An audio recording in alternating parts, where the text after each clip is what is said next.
All right, we're back with another episode. Cheers, Back at it. everybody. Cheers. Cheers. Cheers. We're think it's all a- drinking out of plastic. Mine is glass. Thank you very much. Mm. Oh, Mine right. is I'm a plastic. classy beer drinker. Thank you very much. What are we Nothing drinking like today? wine and plastic. Yeah. Good for my hormones. What kind of wine? Good for your hormones. $12 Sauv Blanc from Nice. Jewel Osco. Savvy B. Love to hear Yep, it. does the trick. What do you Yeah, have, it matters. Krista? I think this is the first time I've had a beer. I have a nice amber ale from a local Austin place. Love a good amber ale. I have a chili Moscato, sparkling Moscato. So sugary grape juice. Yum. Grape juice that makes you feel weird. Yeah. Perfect. Yeah. The weirdest grape juice. Yeah, Ah. last week I feel like the whiskey that I had made me very sleepy, like halfway through the episode. I took a nap after our recording. Yeah, I was like, Nice. maybe I should not do like You old earned it. fashions for the pod recording. Oh, good times. Okay, so our topic for today, and continuing our theme of going deep on one topic, today's topic is how hard do you think about and make strategic choices when it comes to your inputs? So basically, kind of like building your personal algorithm. So a little bit of context here for the listeners. We all have our own unique internal worlds we build that's informed by our experiences, the books we've read, movies and shows we watch, the social media we consume, and on and on. All of these things shape our worldview, and it's one of the big reasons there have been things like book burning campaigns over the years and like religious organizations saying, don't read this, do read that. And another reason we have so many different media sources today that validate every possible point of view on all of the big issues in life. And so today I wanted to talk about like, how do you think about your own inputs and your own algorithm? So any initial thoughts as we start here? The main thing I instantly thought was like, I don't do this enough. Like, I don't think Really? I filter enough. It's something I'm thinking about a lot lately, and I think I want to get better at. But yeah, What I makes don't you think say I'm that? strategic. Well, I guess like when I think about past me up until this point, I don't necessarily like filter out like I want to like focus on this thing, so I'm only gonna consume media or content about this thing. I think the only way I do it is I have a really hard time seeing things that upset me. So like anything with like pet abuse or child abuse or like anything that's super disturbing really like fucking sticks with me. And I've had to just not because I can't. I feel like that's the only way that I currently filter out my inputs. But what about y'all? Allie, what do you have?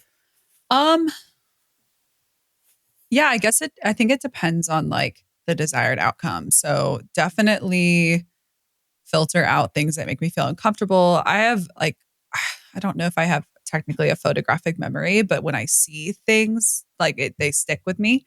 So specifically like horror movies, violent movies, even like Marley and Me.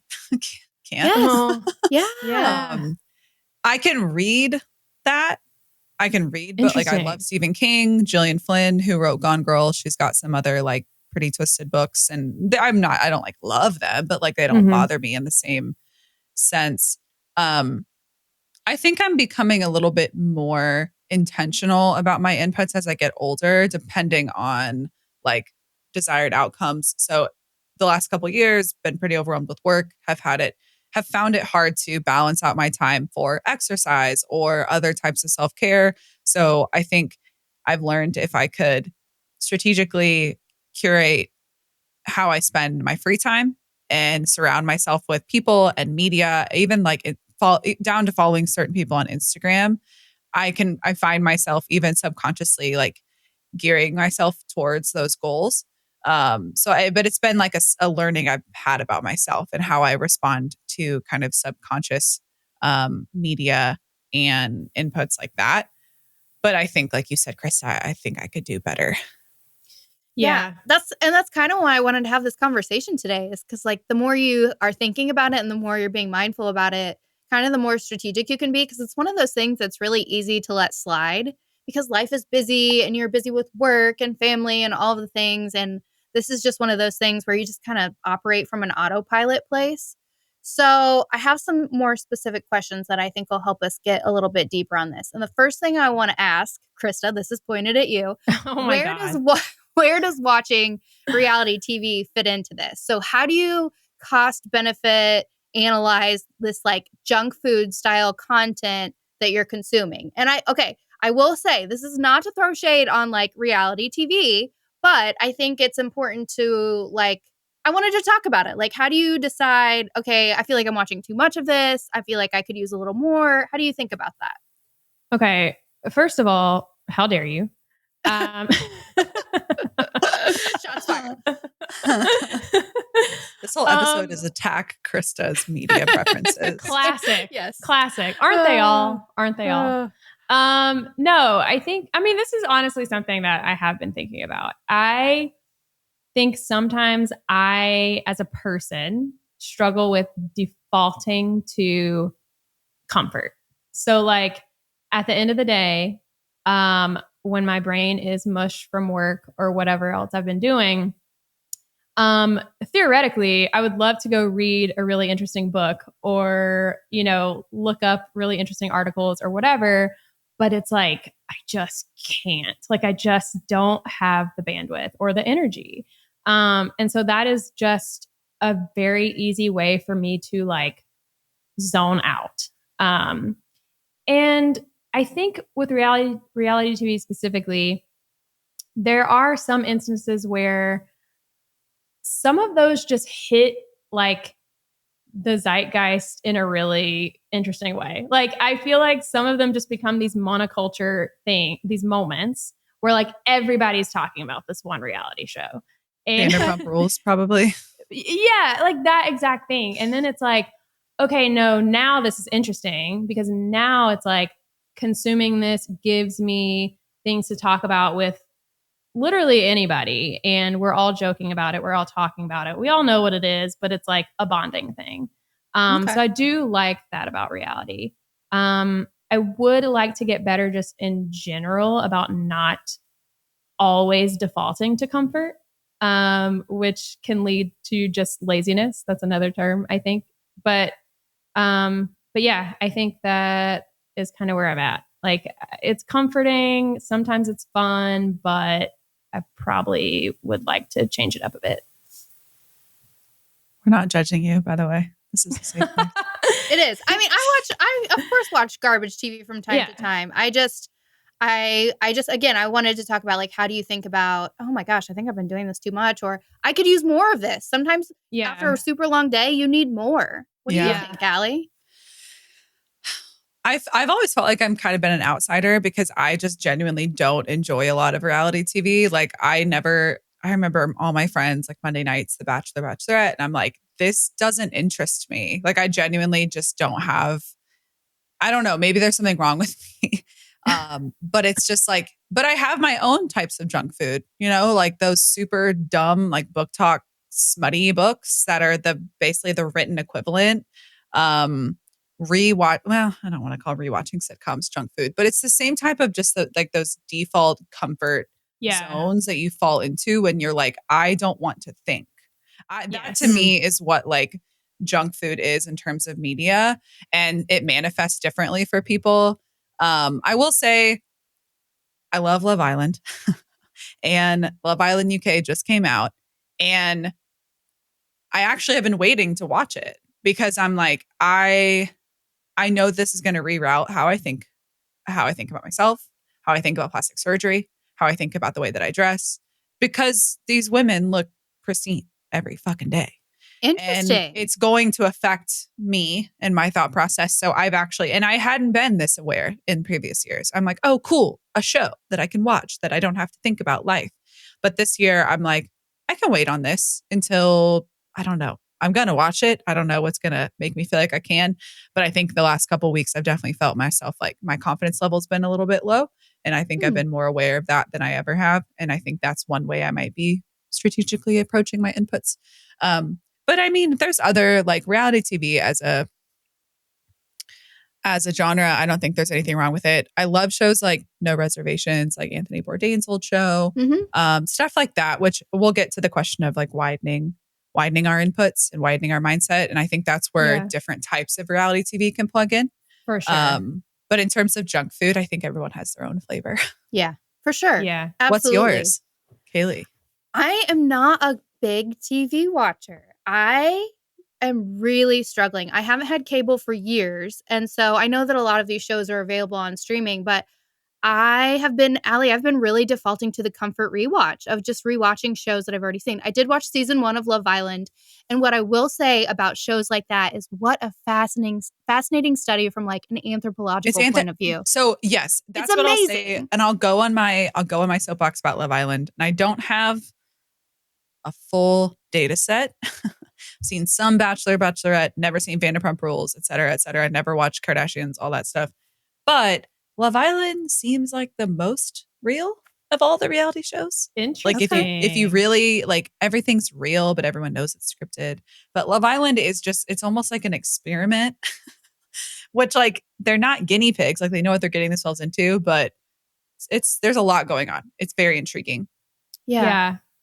I feel like with reality TV, what I'm trying to figure out is like I think the line is like when am I kind of defaulting to this because my brain is just mush and I just need an outlet versus like when am I defaulting to this because it's just the easy thing to do and I don't feel like picking something else because I feel like for me What's the difference?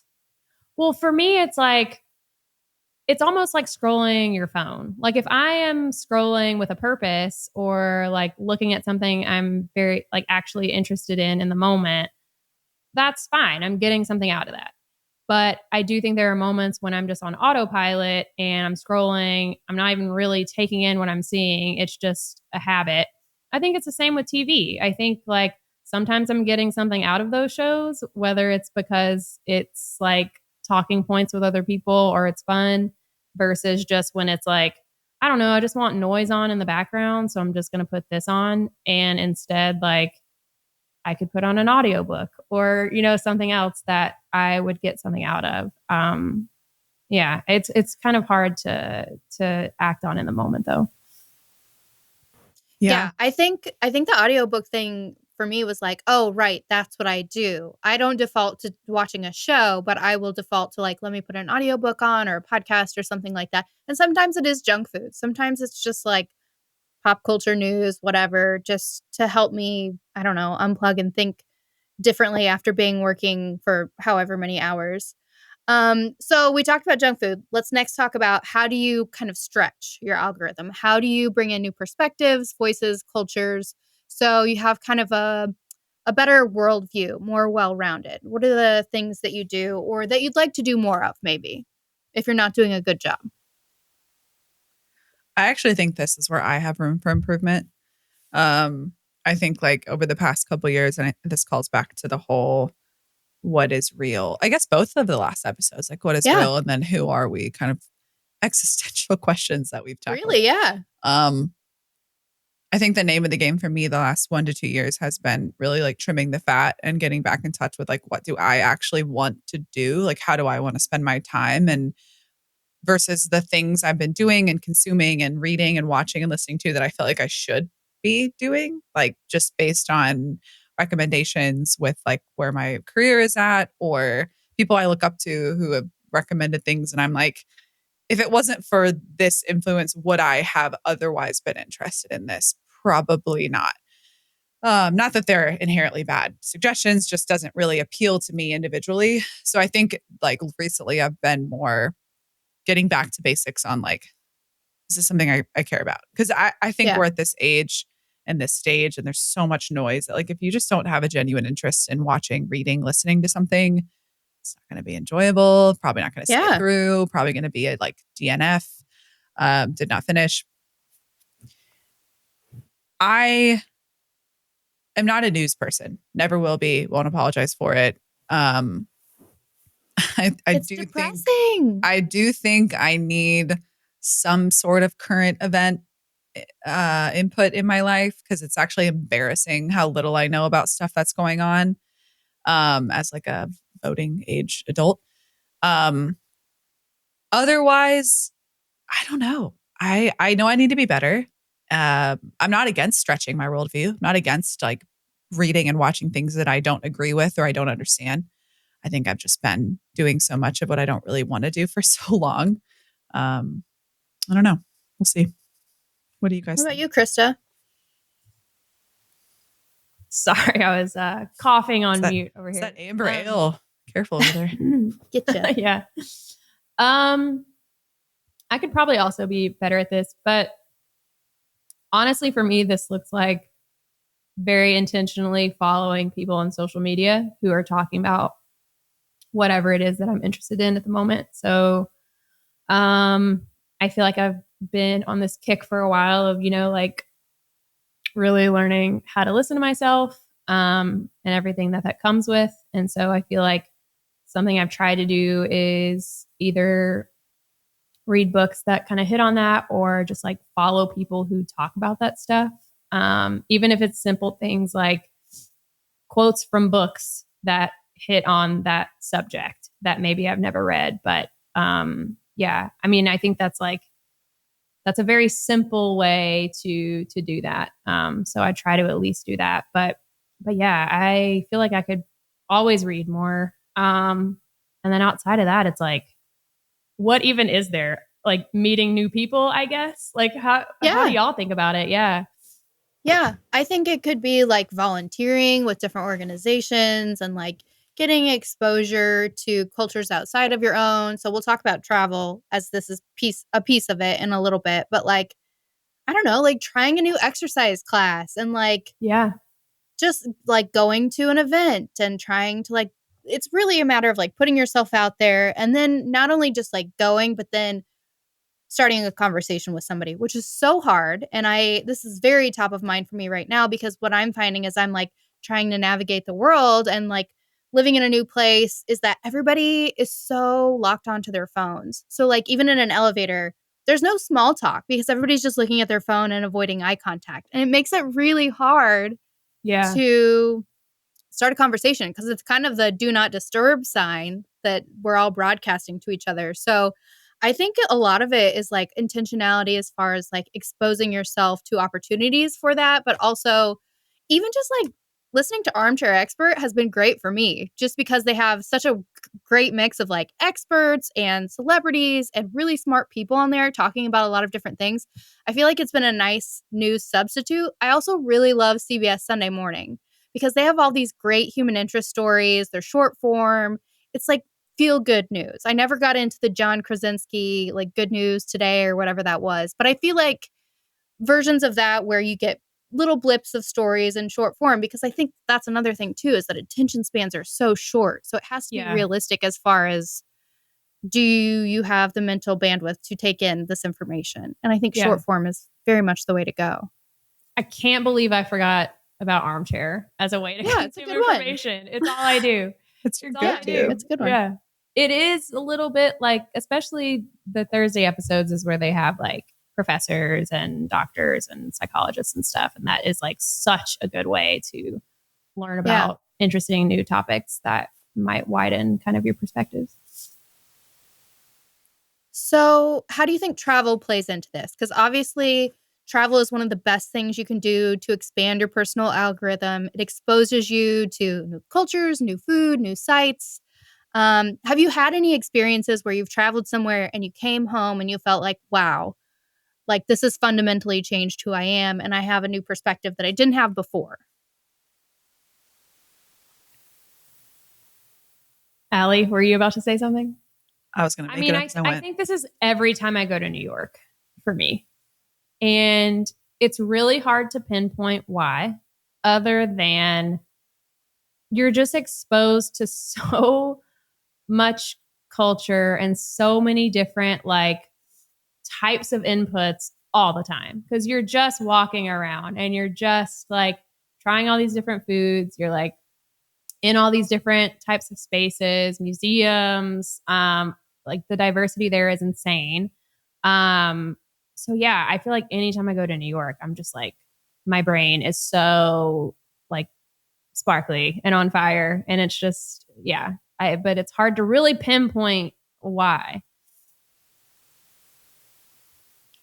I feel like most travel I do is like this, but I think it's been Interesting. something that shifted for me when I moved to Chicago. So, like, almost 6 years ago, which was inherently like such a culture shock from Kentucky. Now, when I was in college, I lived abroad I studied abroad. So that was probably the first and most formative experience I had of like, holy shit, the world is so big. How can anybody want to live in the same place forever? Which that was like 22. So obviously there's many different avenues for that. But that was like the first boundary pushing experience I had. But after I moved to Chicago, anytime I would travel, um, it just gave me a different lens to pay attention to like interacting with the locals. It pushed the way that I plan and I prioritize things on trips. Hmm. So instead of doing like the classics on Yelp or whatever, I would always try to do things that were um a little bit more local, like local restaurants, local bars. I always try to talk to one or two people that live in the area, however it happens, right? Sometimes everyone's on their phones, but usually when you go out at night, everyone's drinking. It's a little bit easier to Yes. break the barrier there. Um, but I think the thing that's been so interesting about traveling, even like to New Orleans recently, went to Philly this past weekend. It's pretty amazing how similar we all are no Yes. matter That's a where good we live. point. And that has been an interesting lesson, like growing up in one singular place, different exposures as a young person, made me feel like different equals bad, whether that was implicitly or explicitly taught to me. And growing up and being like, we're all just doing our best. Most people are basically kind. Like that has actually widened my worldview. Um, Even in learning everyone's differences, seeing that we're all kind of just doing our best has been kind of humbling. Yeah.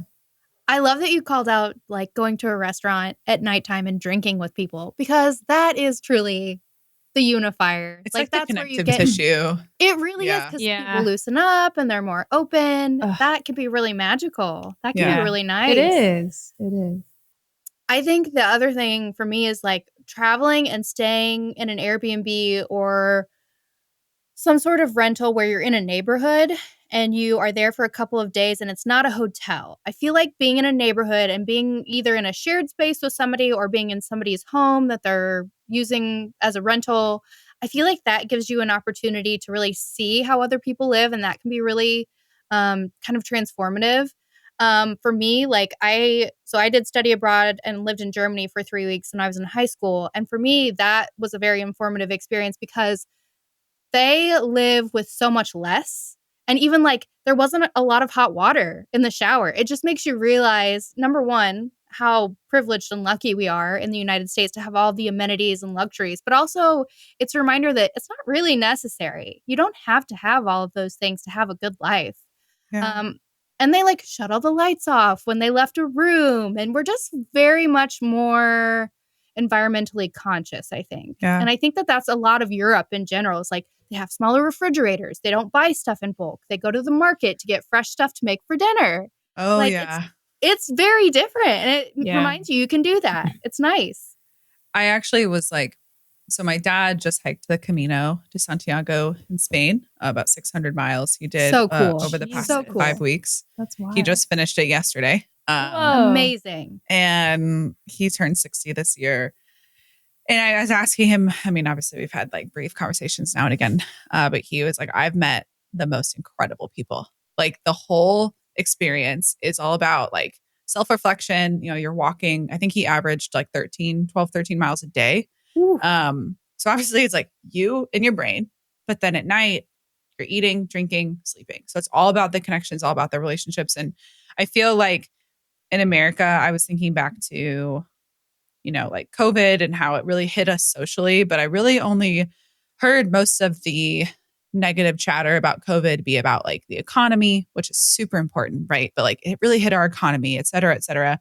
And a lot of the chatter I heard about how it hit Europe and even Canada, because I spent some time in Canada last year, is like all about the social connections. Like I don't really get to Hmm. see my people. I don't really get to see my neighbors and my family and my friends. And I think that that's obviously like implicit here, right? Like we're super isolated now, but didn't really feel like it was the same priority as it was elsewhere. Or like that was the biggest hit to like their lifestyle. Cause like that, and that's what I remember being the focus of study abroad myself, Kaylee, is like, you didn't really spend a lot of time at home. You were always out. You're like at a pub, drinking, going on a Yeah. walk, going to a market, going to like a show or at school or whatever. Um, just think things here are designed a little bit differently. Yeah. I don't know where I was going with that, but No, that's a good point. It's more isolated here. I feel like the everything is just more engineered to be more solo or like family, like stay in your little bubble. because it's interesting, Um, like when you floated these questions and we were talking about inputs, I thought mostly about media. I didn't think yeah. about people. Yeah. I was like, oh, what Interesting. media is influencing my brain, not what people. And you mentioned volunteering, and I was like, oh shit, yeah, I could just go be around different people. Mhm. Same, Allie. That's so It's weird. hard though. It's hard because again, you slip into this autopilot mode of like, this is what my day looks like, and then that's what Yeah. your day looks like.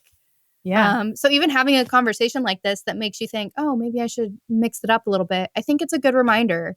So my next question then is, you both kind of touched on things that you've had to eliminate from your personal algorithms. Is there anything super specific other than Allie? You said like you don't watch the news anymore. Anything else that you've had to totally cut because it makes you feel bad or you've noticed like a negative effect from it? Anything else that comes to mind?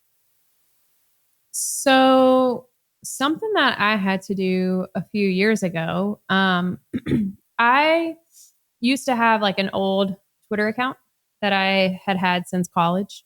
Um, and over the years, I had built it up and like I followed a lot of like comedy writers and other people in LA since that's where I was at the time.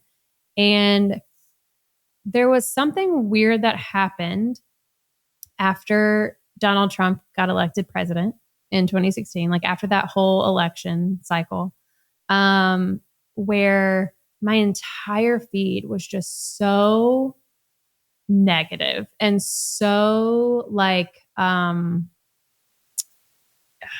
almost not even just like negative, like this sucks, we have to do something about it, but just negative to like a toxic level.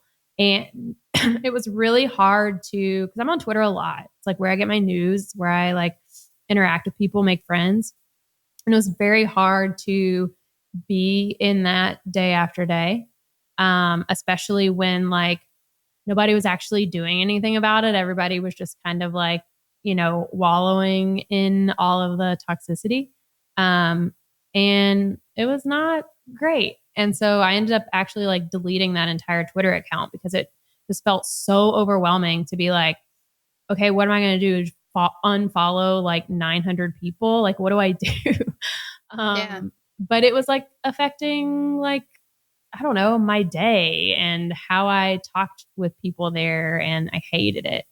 So I ended up just like scrapping the entire thing and starting over, which sucks. I'm a very like sentimental person, so it sucks to like not be able to go back and look at all of my Twitter stuff from like 10 years. But yeah, it ended up being like the best thing.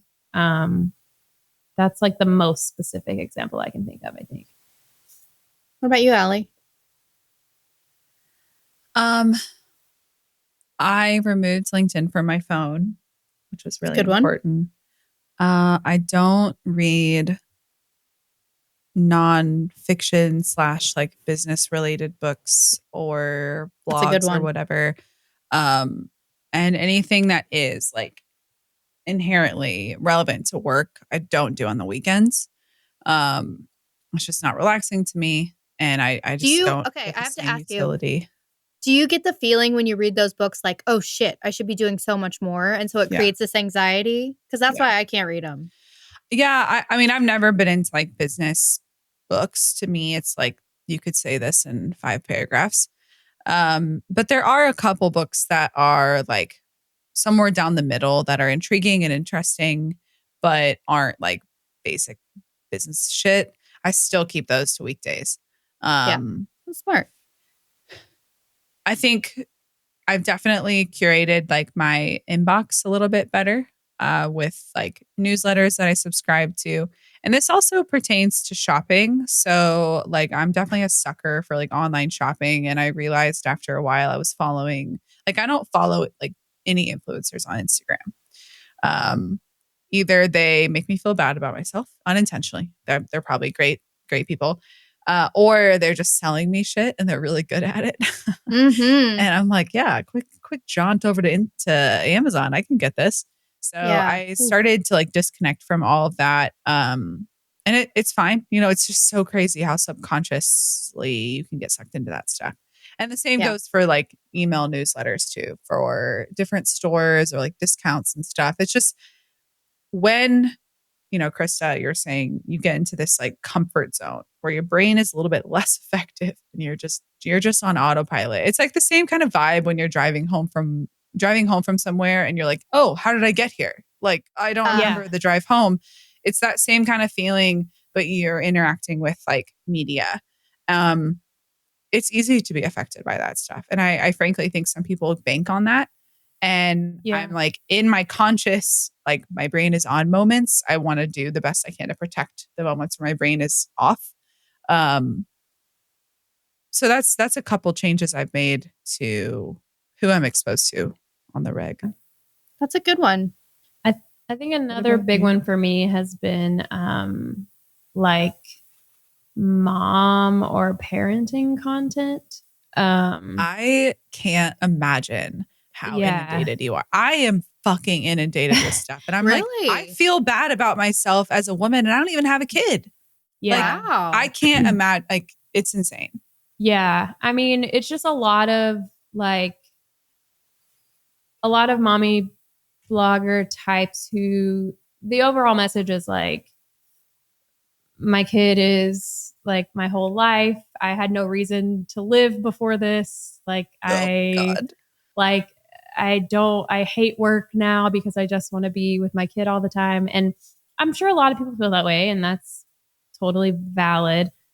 However, I don't connect with a lot of that messaging or any of it really. And so for me, it's just very like, oh, this is saying I'm doing it wrong. Or it Ah, makes me feel like, okay, well, am I supposed to feel like this? Like, why do I not yeah. feel this way?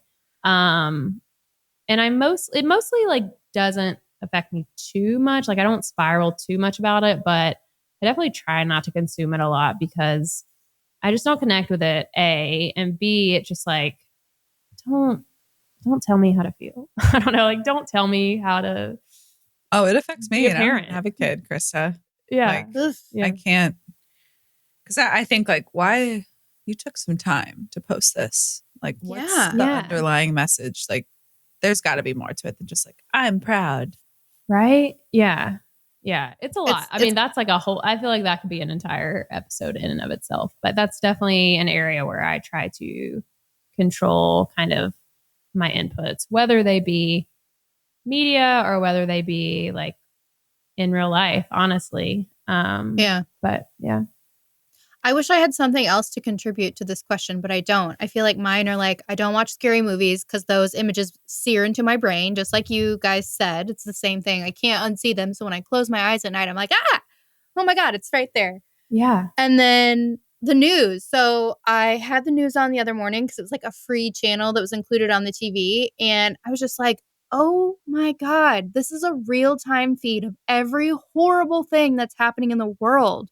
Why would I want to listen to this all day long? It would just make you think the world is a scary, terrifying place. Something bad is going to happen to you as soon as you walk out the door. It's just like fear Yep. central. I hated Yeah. it. I hated Yeah. having it on. Yeah. Ugh, it was awful. And then the business books too.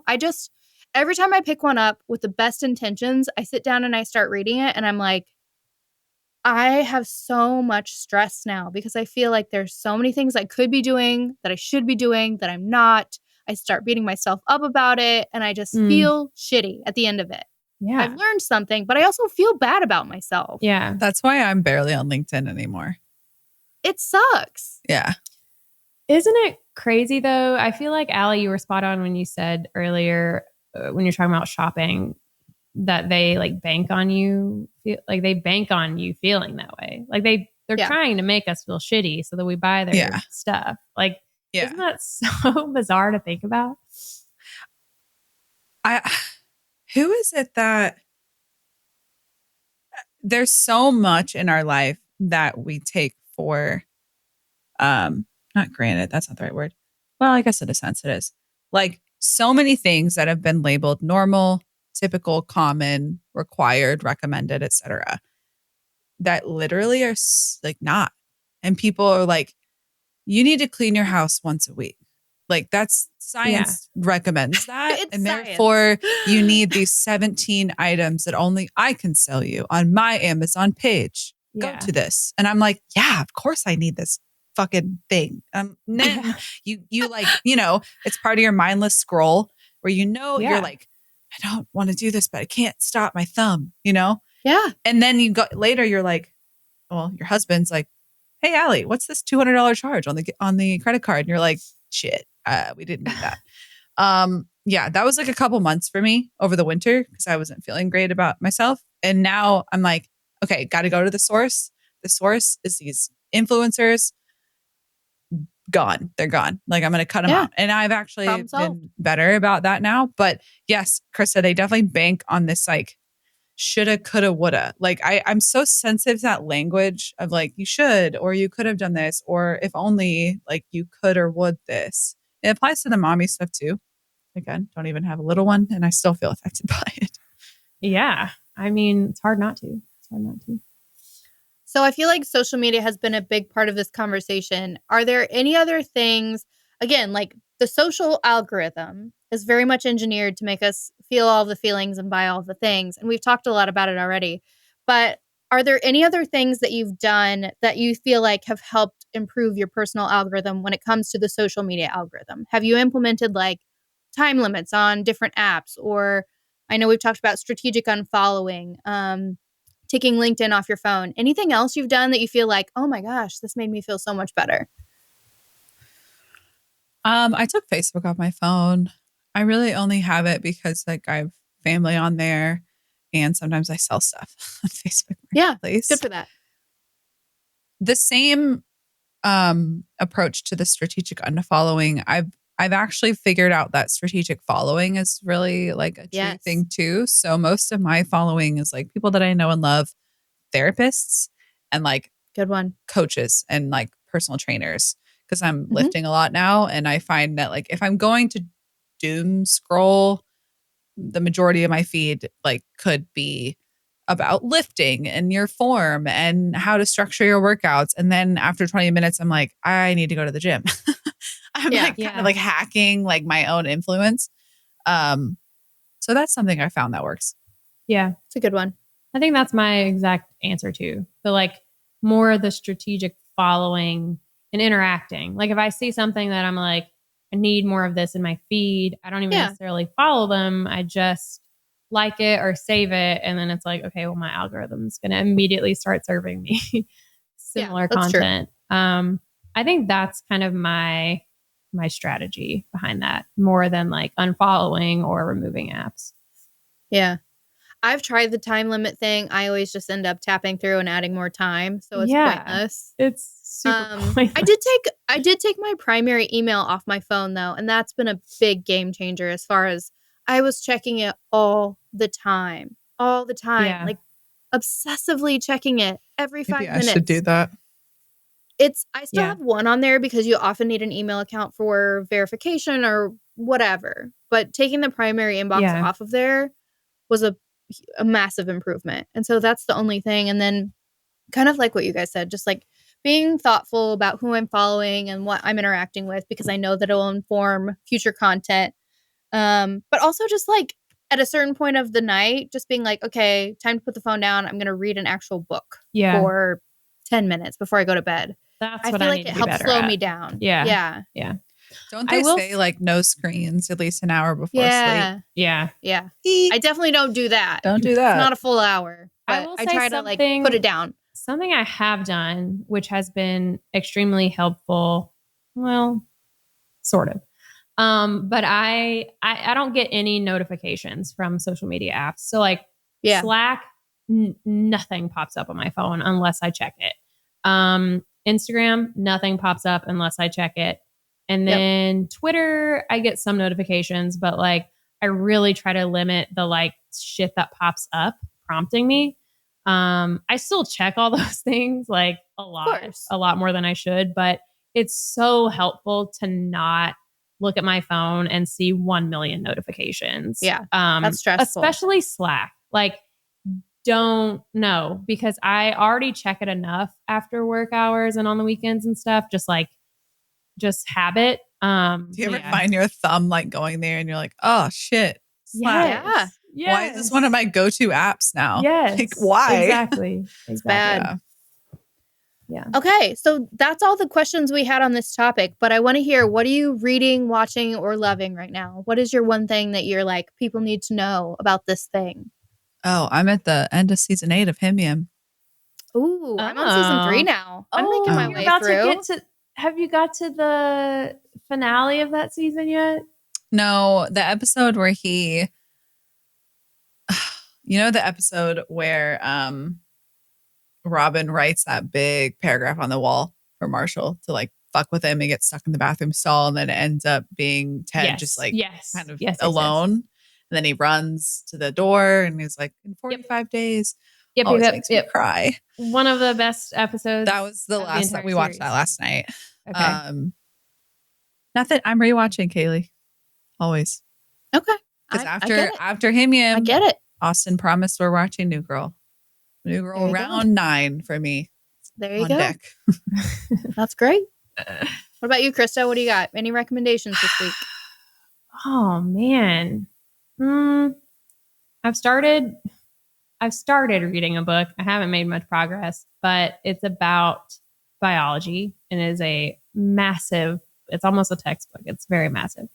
But it's basically talking about all these things that we have wrong about biology and the way that we think about it and the way that we've been taught historically about it. So I'm not super far into it, but I like the concept. I like what I've read so far. So that is what I can't remember the title. I'll have to like. Who recommended that? How did you find that? One of my friends bought it on Amazon and they accidentally got 2. And so he gave it to me because he thought I'd be interested in it or whatever. Nice. And I was like, yes, I am interested in that. Nice. Good deal. Free book.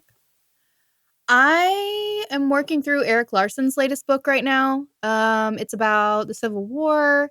The thing I love about his books is that he weaves in a lot of personal narratives. So he goes to the National Archive or whatever the library is in Washington, D.C. and like pulls letters from people and kind of ties in personal stories along with what was actually happening when the history was unfolding. So you get kind of a human element to it. So that's been really good.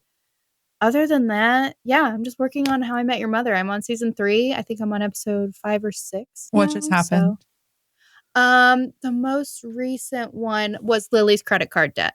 That episode found out about that one. Pissed me. How come? What made you mad? How do you get married and not disclose credit card debt? Maybe I just have a certain relationship with money, but holy shit, that would piss me off. Especially like to that level. And like you can't even buy a fucking house. Yeah. Well, I mean, they could, but no. And the fact that it's not like student loan debt or even like medical debt. It's like, or just like, Marshall will take care of it. Like, I didn't love that. I didn't love that. Oh my God. I would never even. Yeah. Anyway. I feel really bad for him. The fact that he takes this job or like stays in this job that he hates because he has to pay for it or whatever. Well, all I'll say, Kaylee, is at one point or another, you will hate every single character. And that's the beauty of a sitcom. Yeah.